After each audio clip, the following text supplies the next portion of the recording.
The rattle of ice in a stainless steel shaker heralds the first mojito of the day. It comes courtesy of the award-winning cocktail waitress at Waoo, a private restaurant run by 41-year-old Cuban entrepreneur Alain Rodriguez.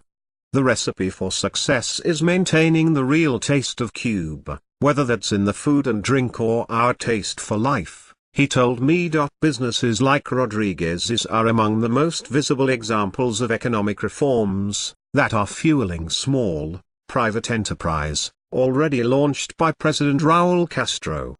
Rodriguez, a former sommelier at Havana's famed El Nacional Hotel, says he set up his own business just over 2 years ago in a house owned by his cousin and financed with his own savings and some investment from relatives in the United States.Now. Small businesses like his could get substantial new cash injections thanks to measures announced by President Barack Obama, which came into effect Friday. Among the changes, it will be easier for Americans, and they're spending money, to come to Cuba.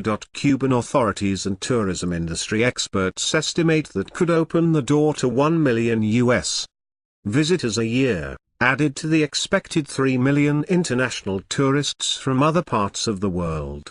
Equally significant, the Obama administration has approved a 4-fold increase in remittances from Cuban-Americans to their families in Cuba and no upper limit on remittances destined to fund small business. Unveiling the changes to U.S.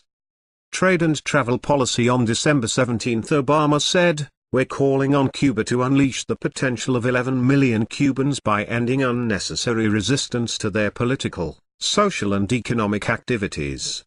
Predictably, the decision drew fire from some U.S. Republicans who thought the easing of restrictions would put more money into the hands of the Cuban government, the United States' long-standing Cold War foe. But perhaps Obama's decision over time could prove to be a backdoor to generating change on the island.U.S. Economist Milton Friedman, a former advisor to President Ronald Reagan, once said, "Economic freedom is an indispensable means to the achievement of political freedom."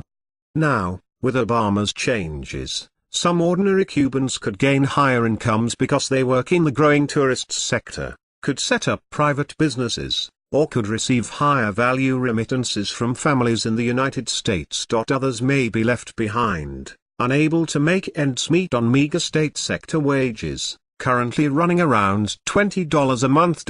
As economic divisions are exacerbated, so is the chance of growing political divisions that could ultimately chip away at Cuba's socialist system.